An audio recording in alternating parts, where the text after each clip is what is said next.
ఇది కదా ఆఫర్ అంటే ఇప్పుడు ఎంత కొంటే అంత ఫ్రీ. విఆర్ఆ fine silver jewellery, Jubilee Hills check post, Hyderabad.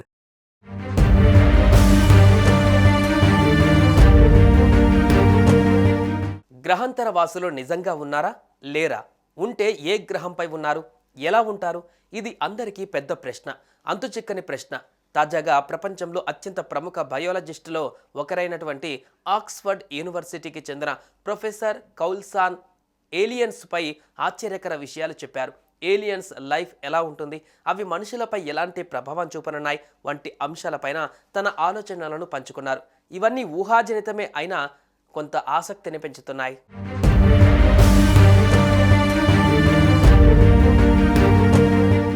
Oxford యూనివర్సిటీలో పనిచేస్తున్న బయాలజీ ప్రొఫెసర్ కౌల్సన్ ఏలియన్స్ పై విస్తృత పరిశోధనలు చేశారు. ఆయన దాదాపు 200 ఆర్టికల్స్ రాశారు.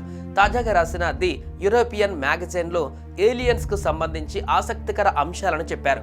ఏలియన్స్ ఇప్పటికే భూమి వైపు రావడానికి ప్రయాణం మొదలుపెట్టాయని ఆయన చెప్పారు. గ్రహాంతర వాసులు హాలీవుడ్ సినిమాలలో చూపించినట్లుగా ఉండరని, చాలా లావుగా నెమ్మదిగా కదిలే బొమ్మల్లా ఉంటారని ఆయన రాశారు.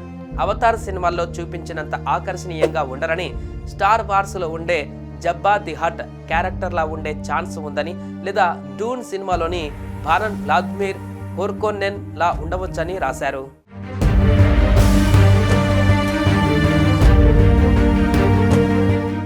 గతంలో అమెరికా సిఐఏలో కీలక బాధ్యతలు నిర్వర్తించిన మెక్ మోనిగల్ కూడా ఏలియన్స్ పై ఆసక్తికర వ్యాఖ్యలు చేశారు.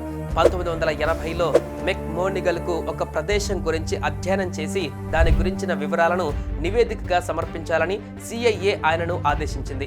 ఆ పని చేస్తున్న క్రమంలో ఆ ప్రదేశంలో మనిషి పోలిన జీవాలు ఉన్నట్లు ఆయన గుర్తించారు. వాళ్ళు మనకంటే చాలా పొడుగ్గా ఉండి ఏదో తుఫాను కారణంగా ఒక పిరమిడ్ లాంటి కట్టడంతో తలదాచుకున్నట్లుగా ఆ ప్రాంతం భూమిపై ఉందని అనుకున్నారు. కానీ అదే నివేదికను పరిశీలించిన నాసా ఆ ప్రదేశం అంగారక గ్రహంలో ఒక ప్రాంతాన్ని పోలి ఉందని నిర్ధారించారు. దీంతో అంగారక గ్రహం పైన గతంలో ఖచ్చితంగా జీవం మనుగడ సాగించిందని మెక్ మోనిగల్ విశ్వసిస్తున్నారు. ఇదే విషయాన్ని ఆయన తాజాగా అమెరికన్ ఆల్కెమీ పోడ్కాస్ట్లో వివరించారు.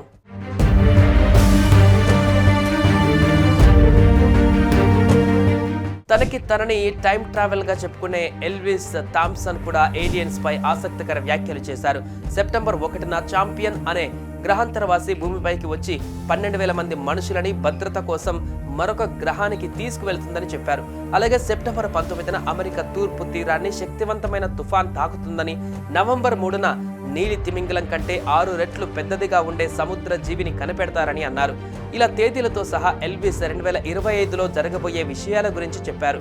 తాను భవిష్యత్తులోకి టైం ట్రావెల్ చేసి ఈ విషయాల గురించి చెబుతున్నట్లుగా ఎల్విస్ ఒక వీడియోలో చెప్పాడు. ఇక మరోవైపు ప్రసిద్ధ జ్యోతిష్య నిపుణులు బాబా వంగా నోస్ట్రాడమ్స్లు 2025కు సంబంధించి తమ అంచనాలను గతంలోనే వెల్లడించారు. ఏలియన్స్ గురించి బాబా వంగా కూడా ప్రస్తావించారు. 2025లో ఏలియన్స్తో మనిషికి పరిచయం ఏర్పడుతుందని ఆమె చెప్పుకోవచ్చు. మొత్తానికి ఇవన్నీ ఊహాజనితమే అయినా ఏలియన్స్ ఉన్నాయా లేదా అన్నది ఇంట్రెస్ట్ గా మారింది.